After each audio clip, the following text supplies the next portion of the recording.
ladies, I wanted to take a moment to talk to you about diastasis recti because as women it's one of the most common things that will affect the way that we can exercise once we've had a baby.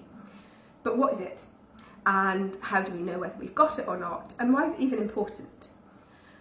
Diastasis recti is essentially just another name for the separation of the abdominal muscles that will occur during pregnancy.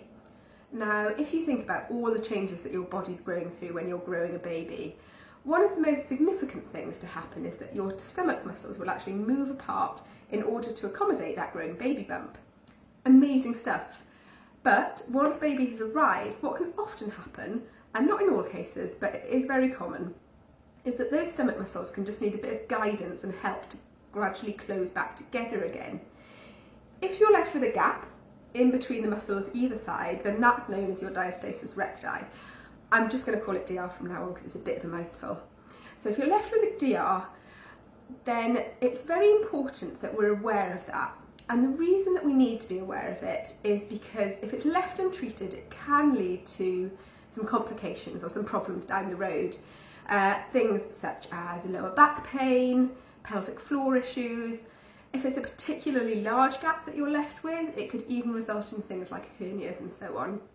So it's important that we know whether we've got it or not, but it's important also not to panic about it, okay? There's absolutely things that you can do and exercises that are safe to do, but there's also exercises that you really need to avoid if you do have a gap. I'm going to quickly demonstrate on my mat how you can check yourself to find out whether you've got a DR.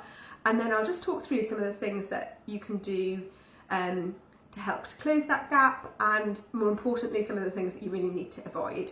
So, scooting back onto my mat over here, what I'm going to do is I'm just going to check down my stomach with my fingers in a horizontal position, and I'm checking to see if I can find any kind of gap in between the two muscles either side. So I'm just going to carefully come back down onto my mat. And what I want to do is have a nice flat back on the floor, knees up, and I'm just going to shuffle my feet upwards. And I'm going to come up into a half sit-up position, and using my fingers, just going to really press down quite firmly in between the sets of muscles, from the top to the middle, and right down to the bottom. So what I'm looking for is to see if there's any kind of area where I can actually get my fingers down inside of. After my second child was born, I was left with a gap of about 3 centimetres, so 3 fingers width apart, that I had to work on closing. It varies very much from area to area and healthcare professional to healthcare professional as to whether or not you do get checked postnatally to find out if you've got a gap. The things that are really, really important to avoid if you have got a gap are things such as sit-ups, crunches, planks, press-ups, anything that places any undue pressure and unnecessary pressure on those abdominals. You need to avoid completely until your body is healed and your core is restored. Having said that, there's a whole host of exercises that are really effective that you can do and that will be effective in bringing those muscles back together in a really controlled and safe manner. It's important that we look after ourselves, okay, after having a baby.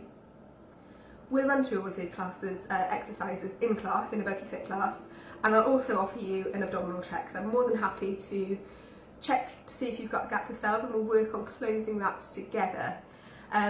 But hopefully that's just given you a bit of an overview in the first instance as to what DR is. It's a bit of a minefield, especially if you don't know what it is that you're checking for. But do it, have a quick check at home yourselves, let me know how you get on. Once you know what you're doing, it's easy to do. Always treat yourself in the first instance in any case as if you've got a gap. You want to be taking care of yourselves. Now is not the time to be pushing yourselves and going for any kind of plank records or sit-up records or anything like that, okay? Drop me a line if you've got any questions. Even if you're not ready to come to class yet, I'm more than happy to have a chat through with you in the first instance, or if you've got any concerns, do that. And if not, come along to class. There's a whole host of exercises that we work on that will target that core and get it nice and strong again, as well as cardio and resistance and a whole other host of exercises to get you back to fitness. But the important thing is that you do it right and you do it in a correct way that's going to look after your body postnatally, because you've been through a lot, and that's going to look after your body for the long term. So let me know how you get on, have a check, and any questions do let me know. If not, I hope to see you at class soon. Bye.